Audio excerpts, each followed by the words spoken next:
مشاهدي الأفاضل، أطيب الله أوقاتكم أينما كنتم بكل خير. أحييكم وأقدم نشرة أخبار المساء من الفضائية الإريترية أستهلها بالعناوين.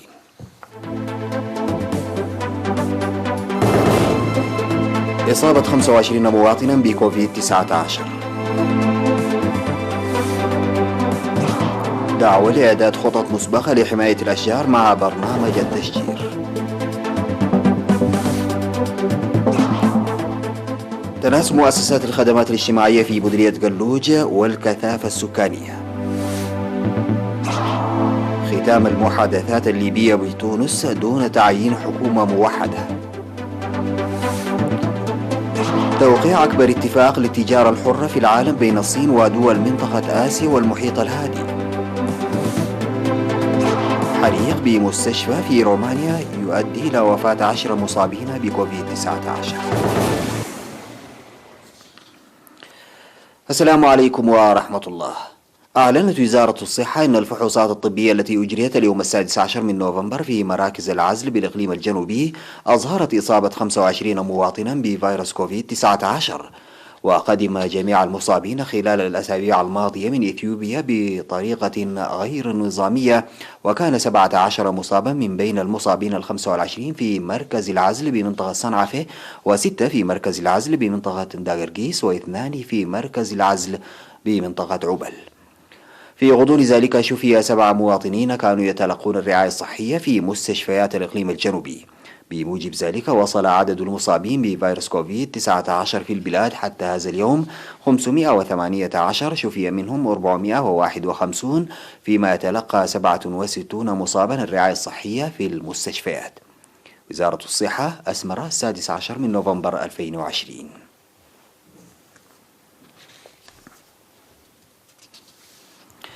دعا المواطنون لإعداد خطط مسبقة لحماية الأشجار وتحمل القرى لمسؤولية الحراسة والمراقبة لجعل برامج التشجير أكثر فاعلية. وأشار المواطنون إلى غرس ملايين الأشجار في السنوات العشرين الماضية عبر برنامج العمل الصيفي الطلابي والمجتمع وعمال المؤسسات الحكومية والأفراد، إلا أن نسبة النمو لم تكن بالمستوى المأمول لعدم المتابعة والحراسة. وذكروا بأن الأشجار التي غرست لحماية انجراف التربة قطعت لتوفير الوقود المنزلي والزراعة، كما قضت المواشي على أشجار الزينة المغروسة في المدن، داعين المجتمع والمؤسسات للاهتمام بحماية الأشجار. وأشار المهنيون من جانبهم إلى أهمية المحميات لنمو الغابات لفوائدها الاقتصادية إلى جانب توفير العلف للمواشي.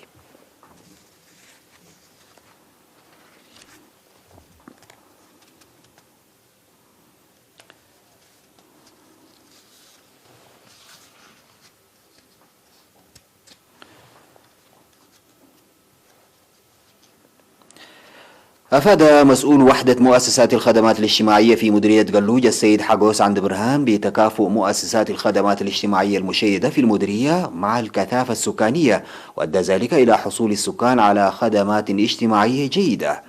وذكر السيد حقوس إن المديرية شهدت تخاطر المواطنين بكثافة لما تتمتع به من فرص زراعية وتجارية واسعة، وقد أنجزت أعمال فاعلة لتأمين مؤسسات تعليمية وصحية تتكافأ مع هذه الكثافة السكانية. وتنتشر في المديرية 38 مؤسسة تعليمية من رياض الأطفال وحتى المرحلة الثانوية، لذلك يحصل الأطفال على التعليم في العمر المحدد، فيما يقدم المركزين الصحيين و7 عيادات منتشرة في المديرية خدمات صحية ناجعة. ونشد السيد حقوس سكان المديرية للمساهمة فيما يتعلق بمتابعة وتطور مؤسسات الخدمات الاجتماعية وتنظيم برامج إصحاح بيئية منتظمة وتقوية كفاءة مؤسسات الخدمات الاجتماعية، بالإضافة إلى رفع المساهمة في العملية التعليمية والعمل على استمرار ذلك بقوة. مديرية قلوج هي إحدى مديريات إقليم القاشبرك التي تشهد أنشطة زراعية واسعة.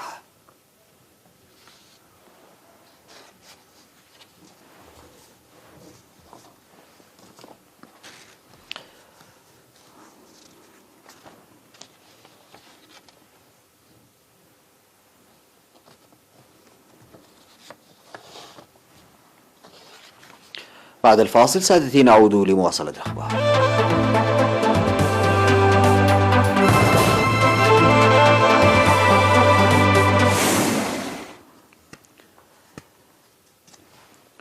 أعلنت رئيسة بعثة الأمم المتحدة للدعم في ليبيا بالإنابة ستيفاني ويليامز اختتام المحادثات الليبية التي تجرى في تونس دون التوصل إلى تعيين حكومة موحدة.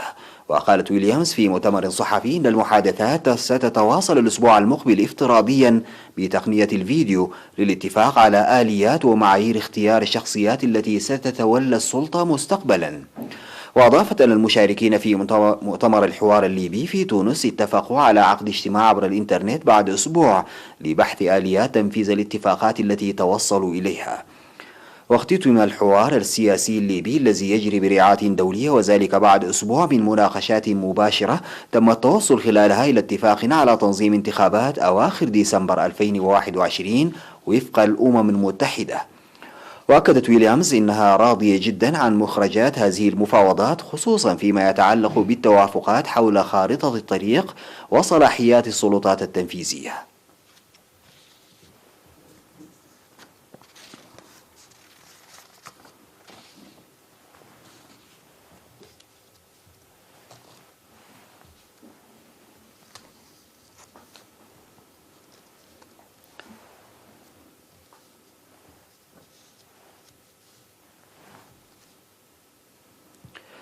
وقعت 15 دولة من منطقة آسيا والمحيط الهادي بينها الصين واليابان وكوريا الجنوبية ونيوزيلندا واستراليا اتفاقا للشراكة الاقتصادية الإقليمية الشاملة، وهو أكبر اتفاق للتجارة الحرة على مستوى العالم.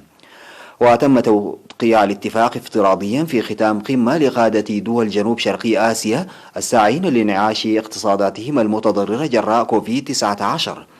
ولا يشمل الاتفاق الولايات المتحدة، ويعد بديلا تقوده الصين لمبادرة واشنطن التجارية التي لم تعد مطبقة حاليا. ومن شأن الاتفاق أن يخفض التكاليف ويسهل الأمور على الشركات عبر السماح لها بتصدير المنتجات إلى أي بلد ضمن التكتل دون الحاجة للإيفاء بالمتطلبات المنفصلة لكل دولة. كما ينظر إلى الاتفاق على أنه وسيلة للصين لوضع قواعد التجارة في المنطقة بعد سنوات من تراجع دور الولايات المتحدة فيها خلال عهد الرئيس دونالد ترامب الذي شهد انسحاب واشنطن من اتفاق تجاري تابع لها هو اتفاق الشراكة عبر المحيط الهادئ.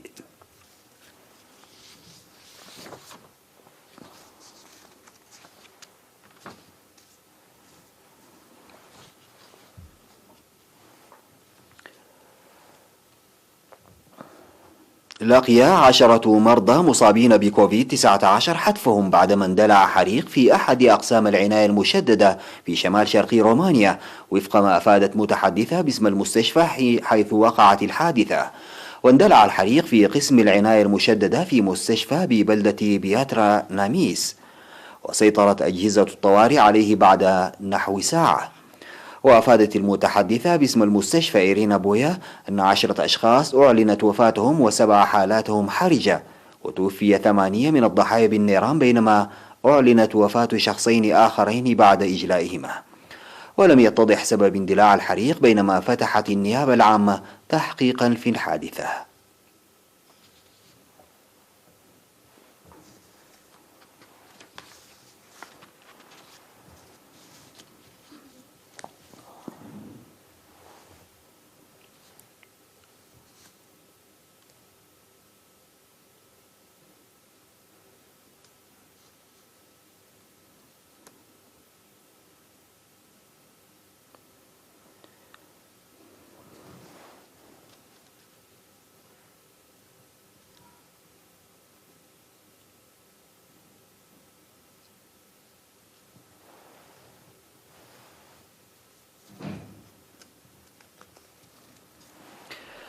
كشفت صحيفة بريطانية أن المملكة المتحدة ستحظر بيع سيارات الديزل والأخرى العاملة بالمشتقات النفطية الأخرى بحلول عام 2030 كجزء من خطة الحكومة للترويج لاستخدام السيارات الكهربائية.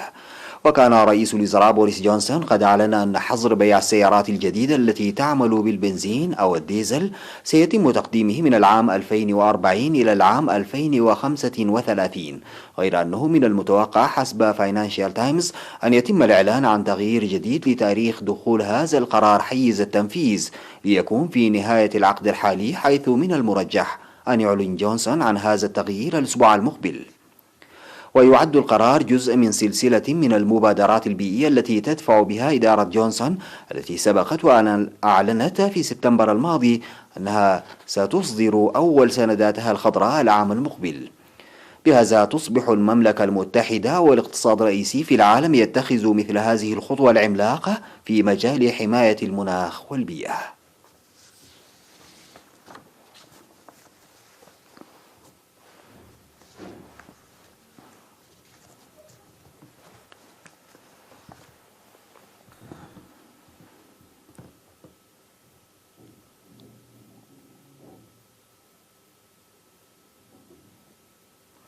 انتهى سيداتي سادتي نشرة أخبار المساء قدمتها لحضراتكم من الفضائية الإريترية. شكرا لمتابعتكم. السلام عليكم ورحمة الله تعالى وبركاته.